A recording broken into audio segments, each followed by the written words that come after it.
Zwickel Pig. I always call it Zwicky Pig. Cheers, pal.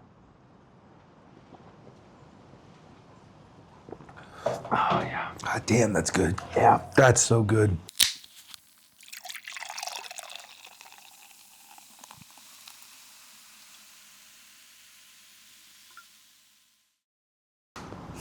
Welcome back, everyone, to another exciting episode of the Sunday Sips podcast on the Tales, Ales, and Trails channel. I'm your boy, Kyle. That's your other boy, Nick.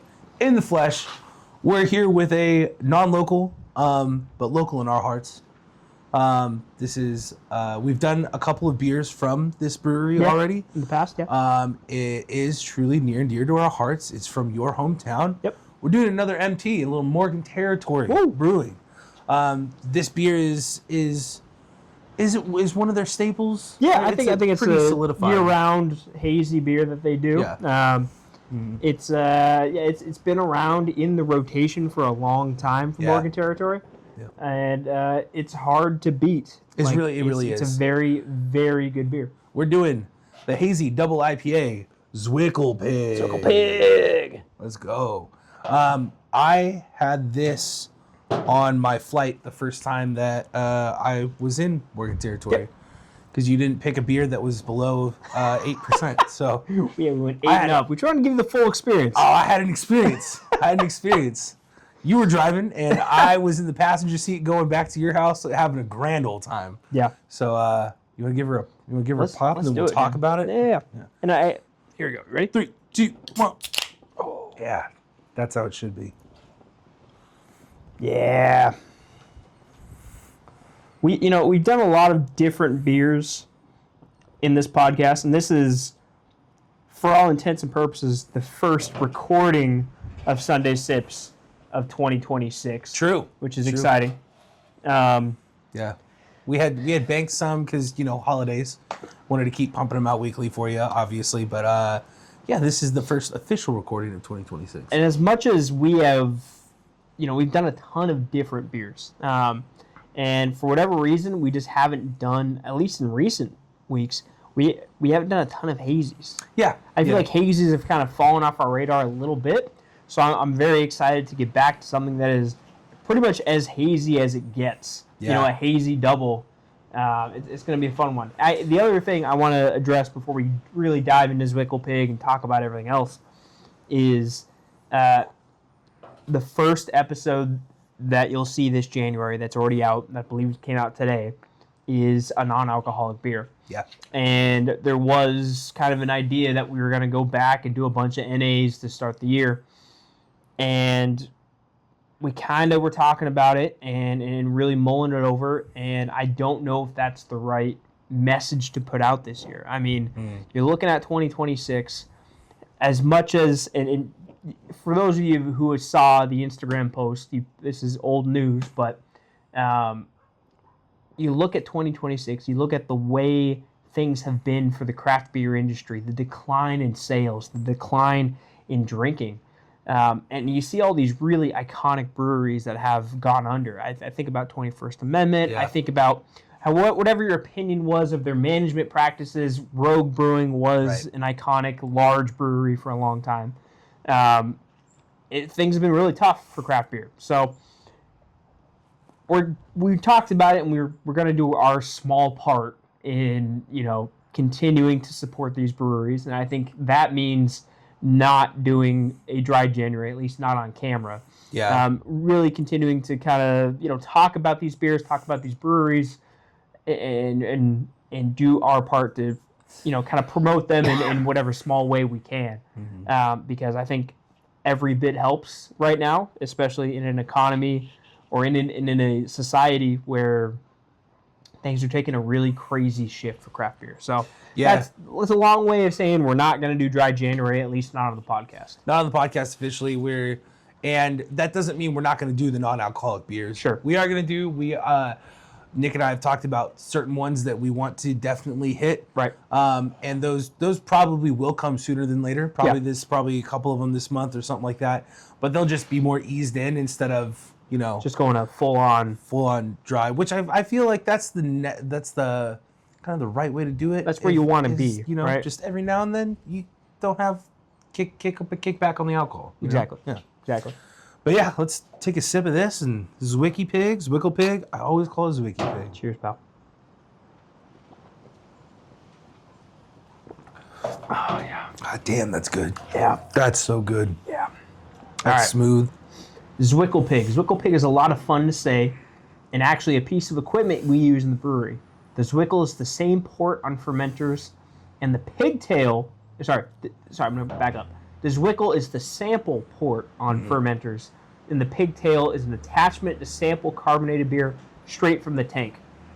Zwickel Pig is our hazy double IPA. The London yeast provides the signature tropical stone fruit aroma and assist malted oats and wheat for the sought-after haze and soft mouthfeel.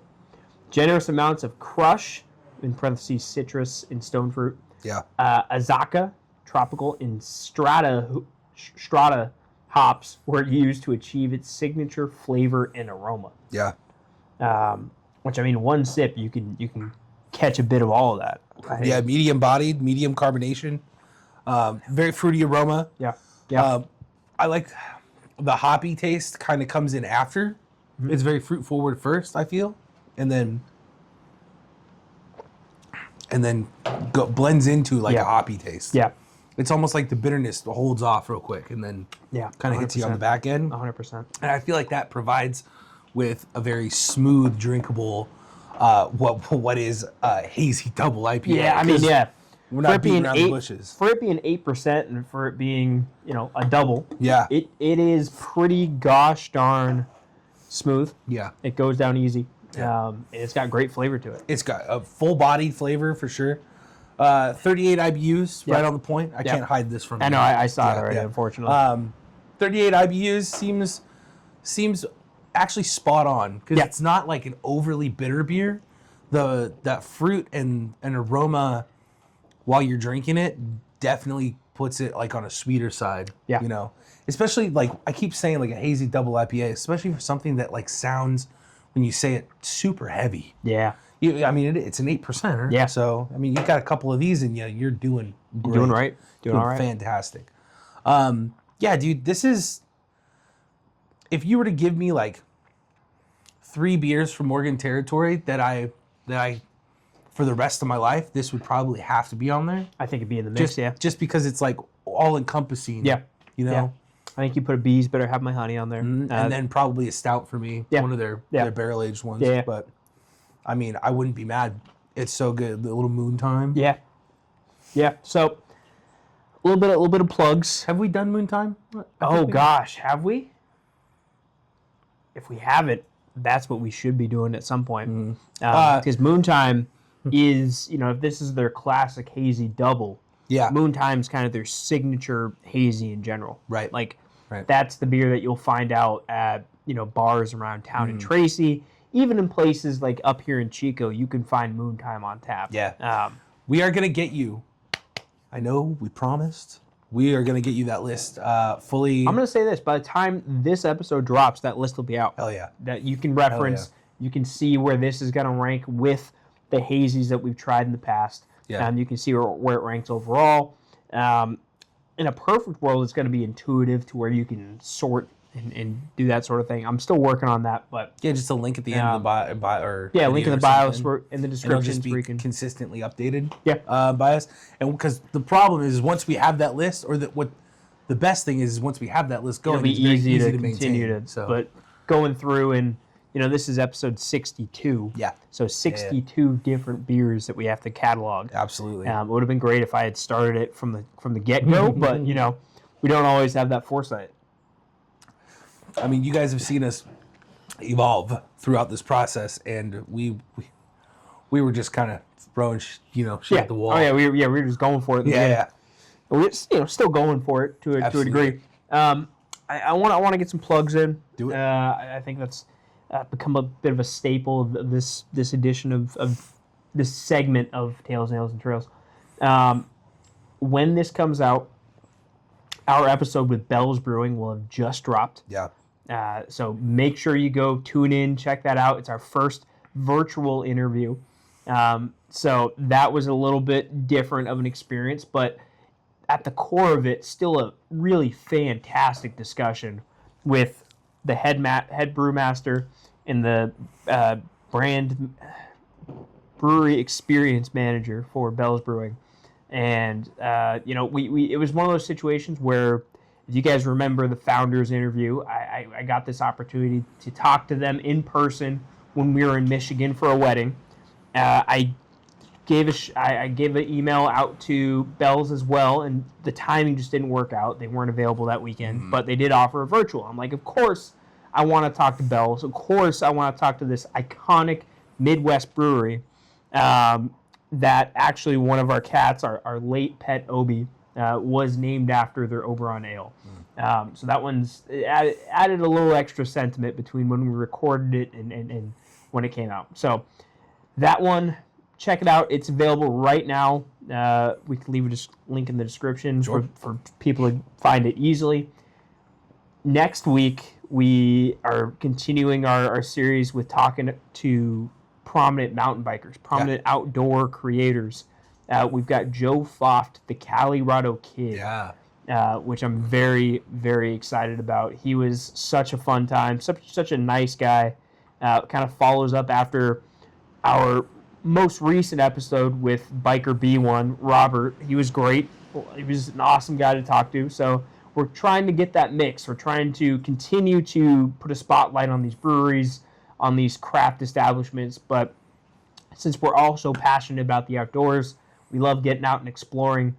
Being able to talk to people who share those same values has been a lot of fun. So really trying to make it a well-rounded experience, and I'm looking forward to both of these interviews, but really just everything else that we've got coming out in 2026. I was building out the calendar during the holidays, and it's a hefty one. It's full. And it's going to be awesome.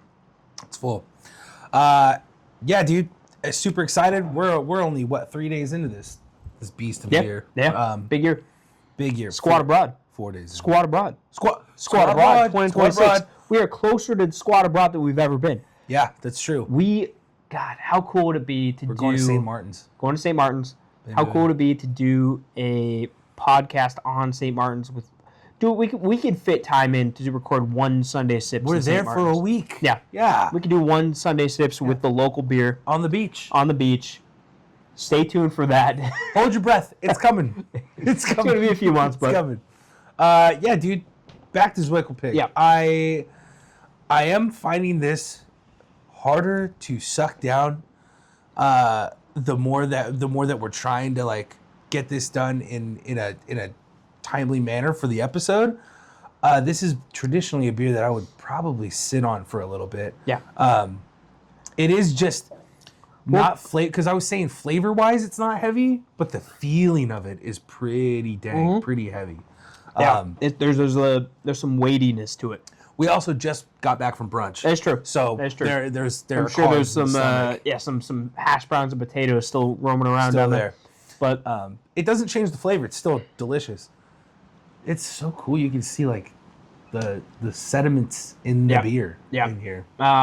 It's I'm gonna have a hard time not giving any hazy a great score. Yeah, because I love hazy so much, and it's a polarizing style of beer, because I think if there's some hardcore brewers that hate the idea of a hazy, because just of the process that goes into making a hazy. Some people think it's not a traditional or true method of brewing, but for me, man, it checks all the boxes. So I don't know. Do you want to score it? Let's score it. You go first. Okay. You hit it. I like this beer a lot. I like it a lot. I don't think it reaches into the echelon of my favorite hazies of all time. Yeah, that's what I was thinking. We're thinking about, when we talk about that, we're talking about Garage Dweller from Farmers Brewing. We're talking about Hazy Little Thing from Sierra Nevada. Yes. There's a couple other ones in there that make that short list. Right. So I think this is a really good hazy. Yeah. I think it just sits below those elite levels. Did you say Garage Dweller? I did say Garage Dweller. Okay. Yeah. Come on. That's why I was like, whoa, whoa. So for me, I'm gonna go 8.25. Okay. I'm gonna go 8.25. Okay. I think it's a really good beer. I enjoy the hell out of it. When this is available, I'm probably gonna pick it up. Yeah. We don't get a chance to get it all the time because it's mostly kept down in Tracy. Yeah. I think the Moon Time is something you can find a lot more widely. But, for all the reasons you said, a great mix of flavor really is an incredibly, without using the word too much, flavorful sip every time you put it to your lips. Every time. It's heavy. It's heavy. Maybe not in how smooth it is, but just how it sits after you take that sip. You really feel the weight of it. It's kind of what's punishing me right now a little bit. But when you're talking about making a great hazy, it's got all the components of it. Every box is checked. Yeah. I would just say that it's in the speed that we're drinking it. It's definitely hitting me a little hard, but I'm thinking about, because I was saying, like, if I had to have 3 beers from, it might not make that list. It might have to be Moontime. I feel like Moontime would replace it. Moontime's a little more, it's easier on the stomach, right? It's like classic. It's more classic of a hazy. It doesn't have as much weight to it. Yes. Now this is a good treat. I just don't see myself really drinking more than 2 of these at a time. Sure. Then it can get a little bogged down. Sure. But it's still great beer. I would have to probably go 7.5. Okay. 7.5, because I still want to give it its due credit. It's great, especially when you first take those first couple sips, and you're just hanging out. This is a sip and talking beer. Like having a chat with your buddy. Yeah. And over a couple hours, you could probably kill a couple. Let of me put it this way: if I'm going to Morgan territory and I'm having one beer, yes, this is probably the beer I'm having. Fantastic, because you can sit on this, you can drink it. Yeah, you can get it'll make you feel that slight tinge of buzz to it after one, and it'll put you in a good place, and then you can keep moving. Absolutely. But if you're trying to do a multiple beer type of situation, I probably move away from this to be able to get a couple of different beers and have a variety. But if I'm only getting one, it's probably this one. Right. Now this is good. Also, if I'm camping, this is a good beer to start out with because it gives me that buzz, puts you in a spot. That big boost of flavor, and then I'll probably move on to something a little lighter, probably taper off. You know. But great analogy. If you're just having one and done, having like a good one beer, I like it. But I mean, 7.5, still a great beer. I love it. Probably it might be the double IPA part of it that's sitting a little heavy with me. A little tough for you. Yeah. Still 7.5 is great. Oh yeah. I wouldn't shy away from it. No, God no. No. I would avidly want this. Yeah. So what did you say? 8.25? 8.25 for me. 7.5. All right, bud. Cheers, buddy. You got a lot in there.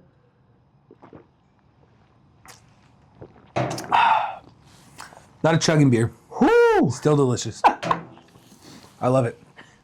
Don't forget, hit that bell to get notified when we drop videos. We're on YouTube, we're on Instagram, we're on X, we're on TikTok. Tales, Ales, and Trails. This is the Sunday Sips Avenue of that podcast. Leave a comment. Tell us what you think about Morgan Territory Zwickel Pig.